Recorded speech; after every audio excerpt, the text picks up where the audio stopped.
Hello, my dear friend. Welcome to another episode of the Reflective Parenting Podcast. My name is Cindy Hovington, and I'm your host.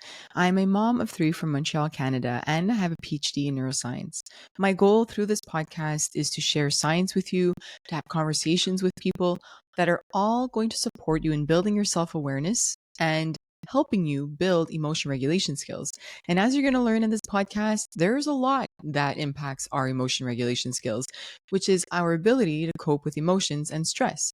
And so things like feeling tired, hungry, feeling stressed, overwhelmed, our negative self talk, or our inner dialogue, our self compassion, our children and how they behave and how they control or not control their emotions, our marriage, our emotional intelligence, our ability to have conflict. All of these aspects of our lives impact how we show up for our children. And so, the more that we can learn about emotion regulation, emotional intelligence, and build our self awareness, which is what you will do through this podcast, then the more we could show up in the way that we want to for our kids. Today, we are going to answer a question that I've been asked quite a few times now, and it's about time I address it. Will I damage or will we damage our child? And I'm going to address that word damage, but this is how it's often presented to me. Will we damage our child if my partner and I are parenting in different ways? And so I want to share a study that I found with you that will answer this question. We are going to talk about parenting styles today.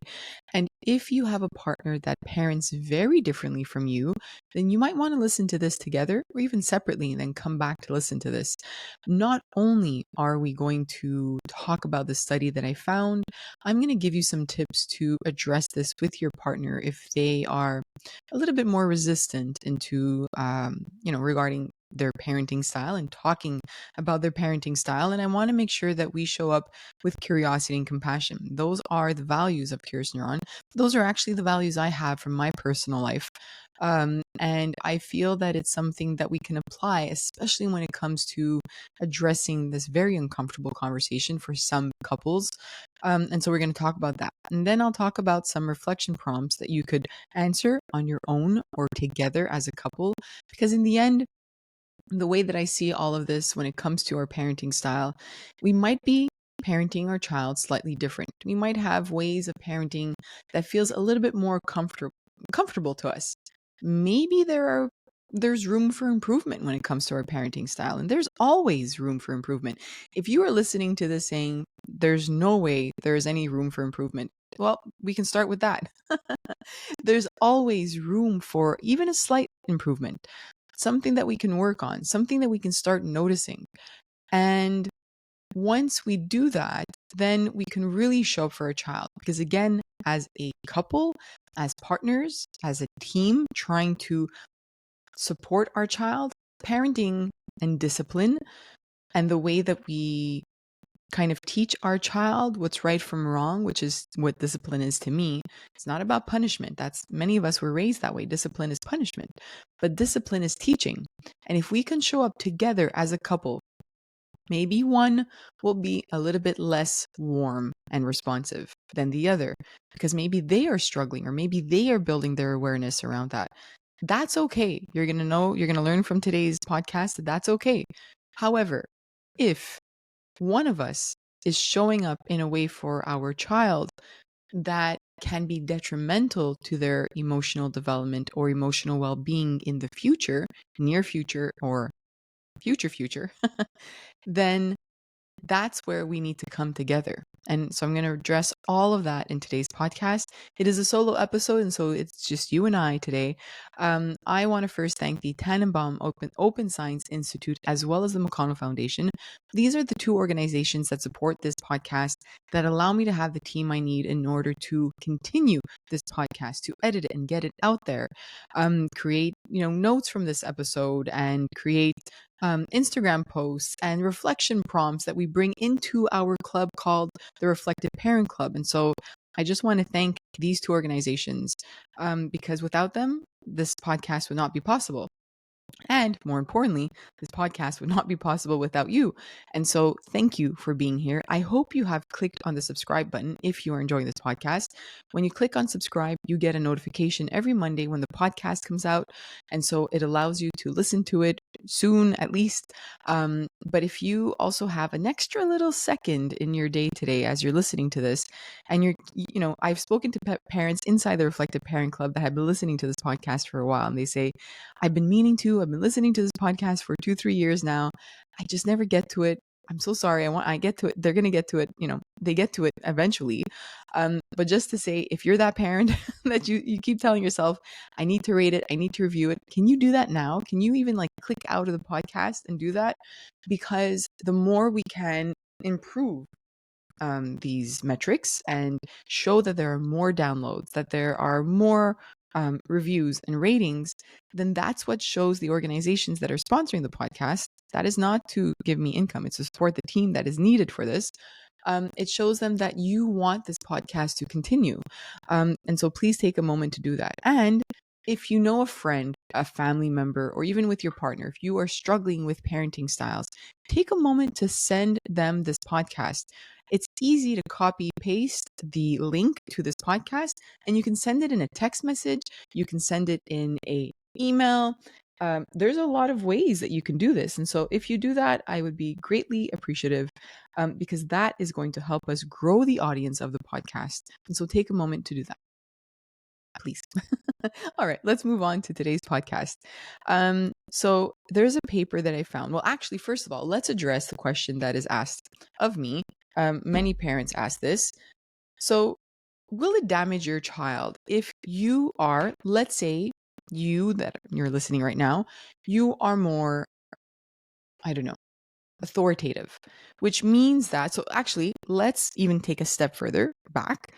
What are the different parenting styles? So, according to studies, there are 4 parenting styles, but we're only going to be talking about 3 today, because one of them is it's more rare. So there's authoritarian. Authoritarian is more of what many of us experienced growing up, where there is a lot of limits, many limits and boundaries, more strictness, I guess, in a sense, and that's it. So it's that kind of parent that says, when you say why do I have to come in back home at 10 o'clock? Speaking from experience, as a teenager, well, that parent's gonna say, because I said so, because I'm your parent. Versus, why do you think that that's not fair? Tell me what you want. Doesn't mean you're going to get it, but I'll listen to you. But I might still stick to my boundaries for a certain reason. I'll share my reasons with you, and you share your reasons with me. And there's more of this. It's not about permitting them to do whatever they want. It's truly about showing up with warmth and responsiveness. Similarly to a young child, a young child who's having a tantrum, an authoritarian parent will discipline or punish that behavior rather than validating the behavior. Validating the emotion behind the behavior and showing the child, it's okay to be mad. I get it. You're mad because I said no. I get it. It's frustrating, but it doesn't give you the right to hit me. And so I need to give you that consequence for hitting. I want you to sit here for a few minutes away from the TV or your sibling, or we're going to come inside. You were playing outside with your friends. Come sit with me for 2 minutes, 5 minutes, whatever, depending how old the child is. And then we're going to talk about it. What can you do differently, right? When next time you get angry, what can you try? Can you tell me that you're angry? Can you say help? Can you get up and walk away? Right? So that's what the other parenting style looks like, authoritative parenting, where you still have boundaries, you're still strict because you're staying firm on the boundaries.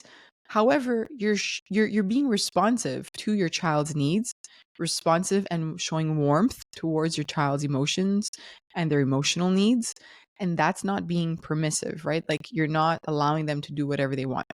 Permissiveness is the third type of parenting, where your child does not have the boundaries and the limits and the rules and the strictness. That does not exist. All you are doing is showing up with warmth and sensitivity.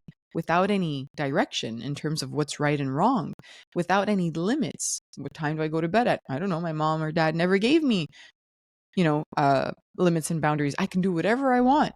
Might sound cool for a little while, but a child needs direction, which is why which is why the limits and the boundaries and the strictness are so important. And so these are the three we're going to cover. The fourth one, in case you're interested, is neglect. That is when you don't show up with either the strictness or the boundaries and the warmth and sensitivity. There's just nothing. And so that's a very small percentage. Okay, so what we want to aim towards as a parent is the authoritative parenting.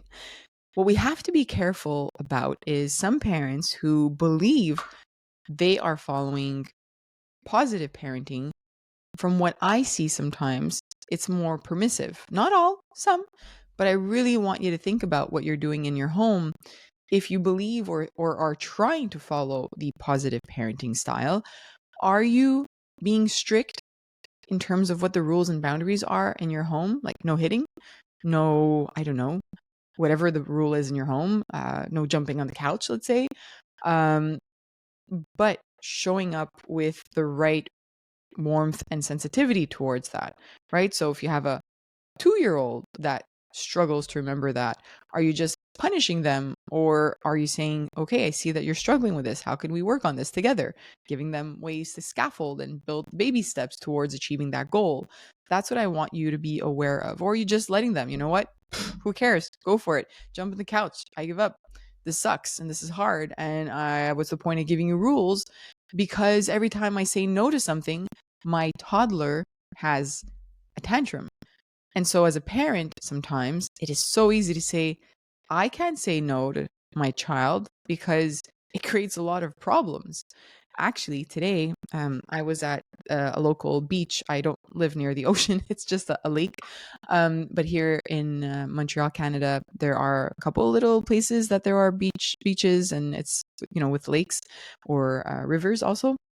Anyway, so we were there, and there was a child who only expressed frustration with very high pitched shrieks, very high pitched. And it was extremely overstimulating for me as somebody who was at the beach next to them. And he just yelled maybe every 3 minutes, 5 minutes, high pitch, scream, like really intense scream. No, now this could be normal for some kids. Maybe that's their way of expressing frustration, disappointment. This was a toddler. But here's the thing. The parents that were there ignored. They never addressed the screaming. They placed him in his stroller because he was running around and he wasn't listening. And clearly they wanted to sit down and eat. That's okay. But they had their backs towards him as he was screaming his brains out in the stroller, and they didn't care. They never turned around. They were about 5 adults. Nobody addressed him. Nobody went up to him to give him the attention that he needed. And perhaps they thought that giving the attention is going to make this worse. But it's the opposite. And so every single part of me wanted to do this curious neuron intervention and go talk to them. But I let them be because it's none of my business. And I had to hold my thoughts. I'm not judging them, but I'm sharing this because this is an exact situation that can lead to a parent thinking that they're strict, but in fact, they've deviated towards, not deviated, but they've moved towards permissiveness because they don't address it.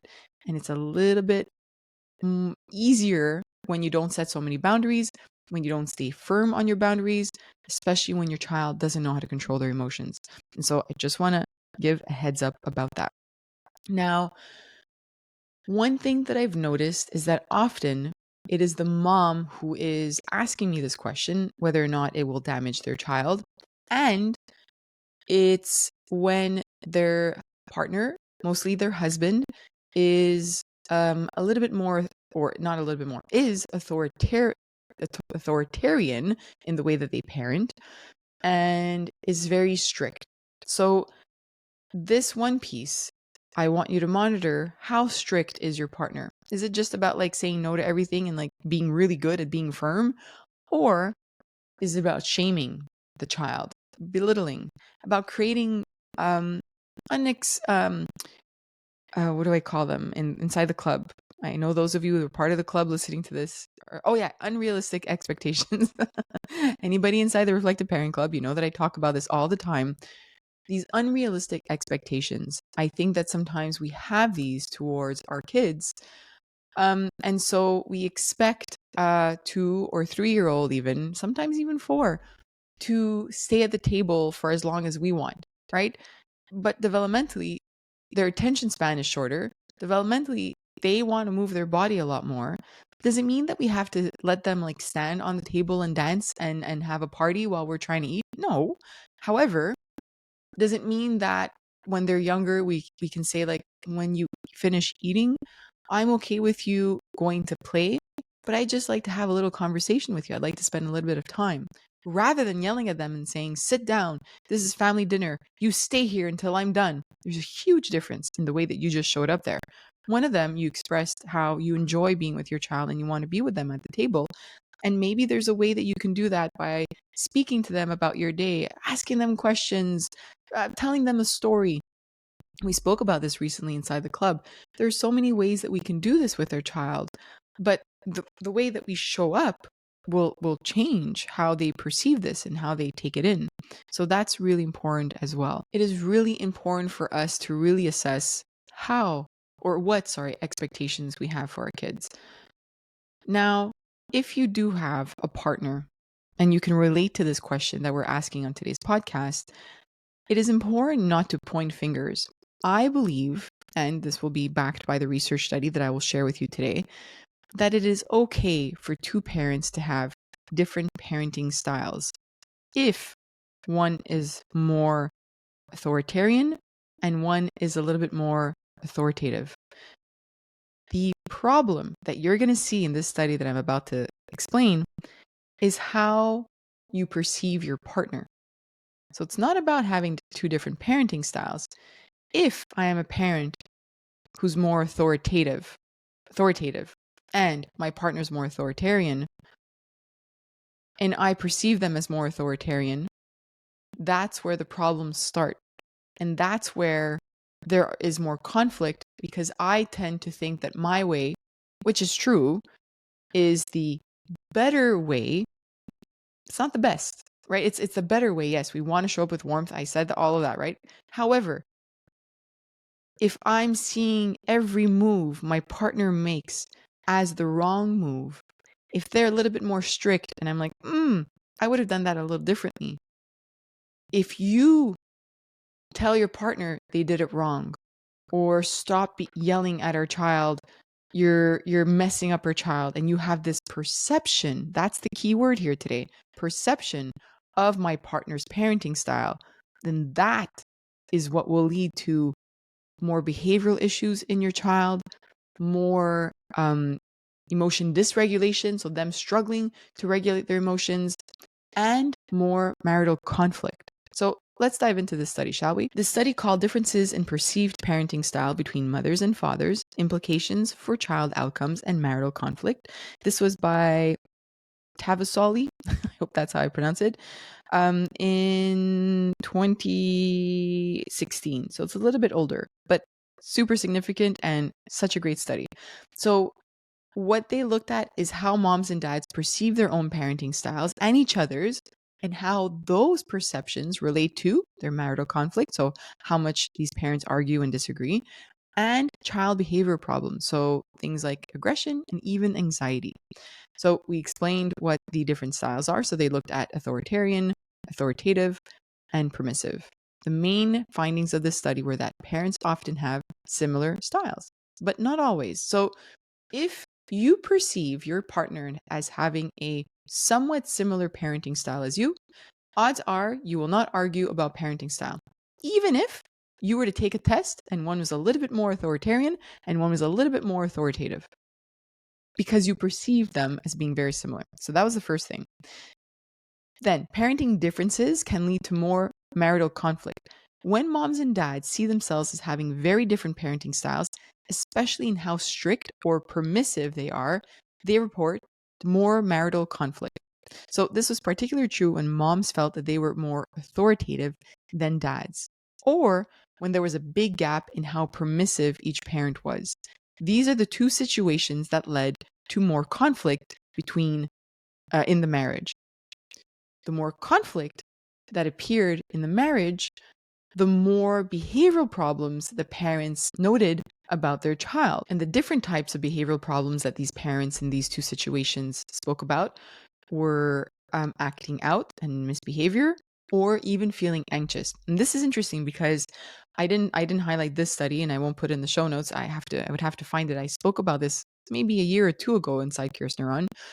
But we know that authoritative parenting is linked to more behavioral problems. So that parenting style alone, we know is linked to more behavioral problems because the child never feels validated, never feels seen, never feels heard, is often shamed, belittled. There might be even strict corporal punishment or spanking involved.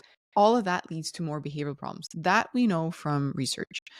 On the other end, permissive parenting, which is why I'm really happy this popped up in this study, permissive parenting has been shown to be linked to more anxiety and mental health issues. And so that's why it kind of matches what I've read in the past. Now, when one parent perceives the others being more like on this end, authoritarian or permissive, you seem to have or you seem to see or find these types of behavioral problems in kids. And this is where we have to kind of sit down as a family, as parents, and say, okay, we need to align ourselves because we're seeing behavioral problems in our child. I perceive you as more authoritarian. Where do we meet? Where do we meet halfway here? How do we draw that line? Here's an interesting part. When mothers were more authoritarian, so that's the strict parenting style, then fathers within the family, mothers experienced less marital conflict. And when fathers were more authoritarian than mothers within the home, children experienced more behavioral problems. So, who is authoritarian, which is the first time that I see this in a study, will make a difference in how conflict, shows up within the home and behavioral issues show up. The homes that had fewer behavioral problems in their kids were the homes that had authoritative parenting styles when it came specifically or mostly from both parents. And so that has always showed up in the studies this way. And so it's important for us to remember this. So now coming back to the original question of this podcast, will it damage your child? No, not necessarily.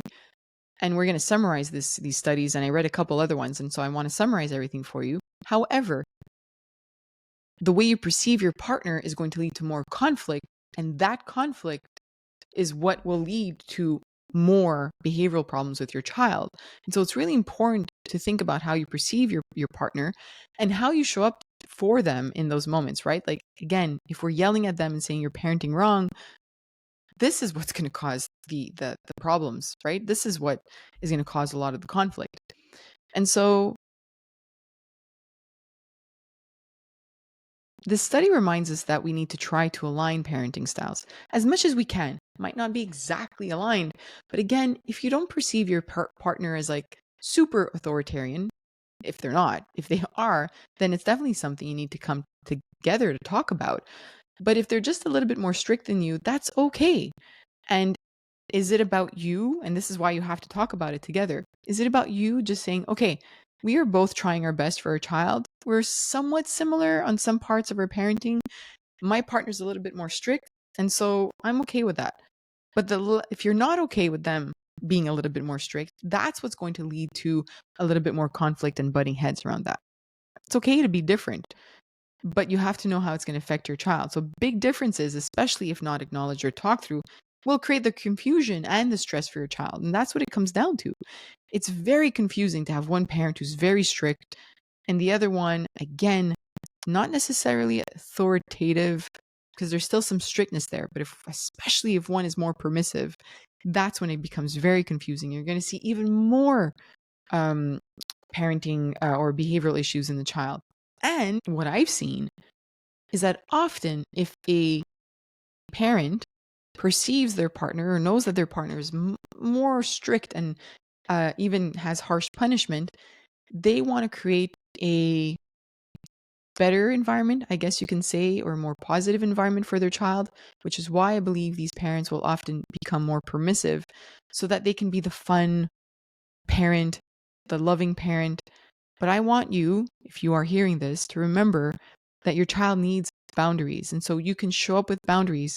They might be upset, but those boundaries come with love. Those boundaries are there because of the love that you have for your child.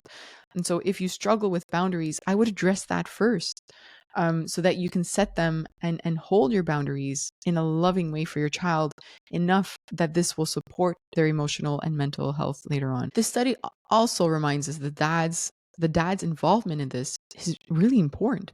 When dads are supportive and not overly strict, it can balance things out, especially if moms are permissive, if they are struggling with that. And so, dads, if you are hearing this, it's not about, you can be firm and you can be a parent that has a lot of boundaries and limits while still showing up with some warmth and responsiveness to your child.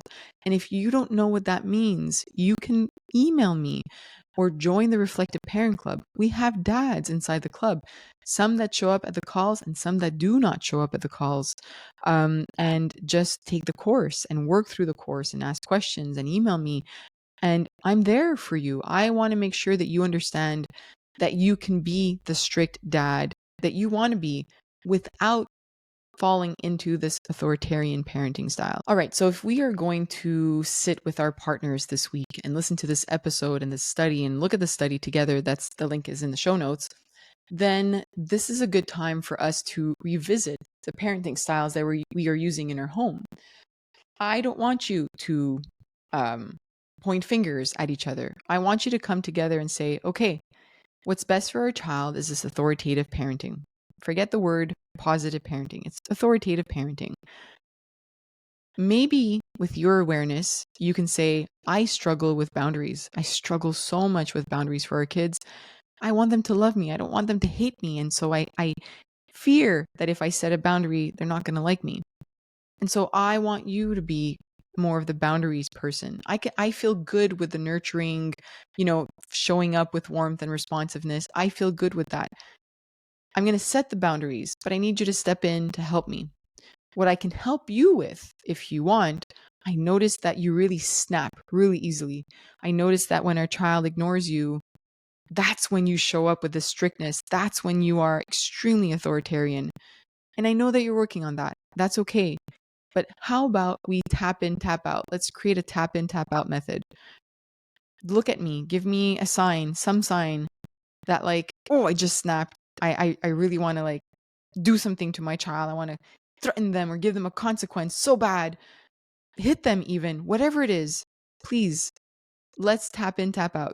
And so when you feel really, really strict and punishing your child, look at me in a certain way or give me a sign. I will step in, validate their emotion, and help them through this. I'll co-regulate because you are struggling with co-regulating.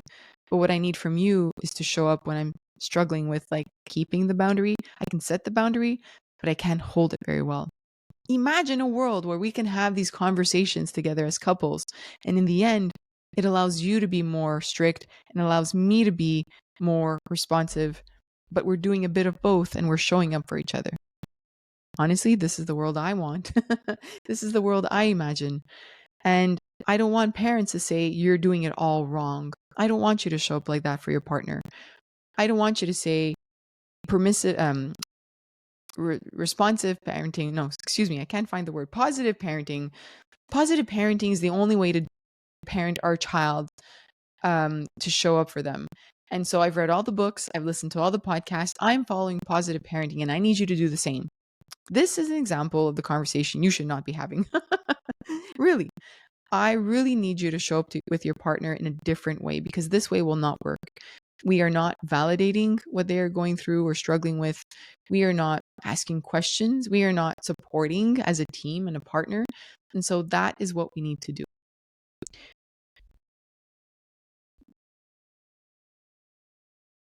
If you need support with this, at this week's reflection call, so every single week we have a group coaching call. It is not a parenting program. It is a program for parents. And so we learn about what regulates us, what dysregulates us, which many parents don't really know, by the way. And this week, so this podcast comes out on July 28th. So on the 29th at 12 p.m. Eastern and at 8 p.m. Eastern, Montreal time, I will be showing up. And if you want to try your 1 week free trial, you can click the link in the show notes. Join me this week if this is something that you struggle with in your home. Maybe after listening to this podcast, you feel like you need more tools. Maybe you need more scripts to have this conversation with your partner. Maybe you've had this conversation with your partner and it's gone absolutely nowhere. We are going to be diving deep. So for those of you that are members listening to this, because I know that most of you are, we are going to be diving deep into this conversation. And I know that it's been asked many times on our weekly calls. And that is why this week we are focusing on it, because it is okay to have different parenting styles, but we're going to learn how to really have this conversation with our partner, reflection prompts for ourselves to start noticing what kind of parenting style are we applying. And for those of you who are listening, who are part of the Reflective Parent Club, if you haven't done so yet, you have inside your course in the parenting section, part 3 of the course, there is a scale that is going to allow you to see which parenting style you apply. Give this scale to your partner as well, because maybe you perceive them as authoritarian, but maybe if they take the scale, they're more authoritative, but just a little bit more strict, but not enough that it becomes or it shows up as authoritative or authoritarian parenting. And maybe that'll change your perception. Who knows? Maybe you think you're following authoritative parenting and it's a little bit more permissive. And so use this scale, take the link, send it to your partner with love, not judgment, and you can answer it together and talk about it. Use that as your stepping stone. So we're going to talk about this inside the club. Click the link in the show notes. And for those of you listening this week, talk about this topic with your partner. Sit down and have a conversation about what you want for your child and how you can show up for each other. I hope you enjoyed this podcast episode. I will see you next Monday. Have a wonderful and beautiful week. Bye.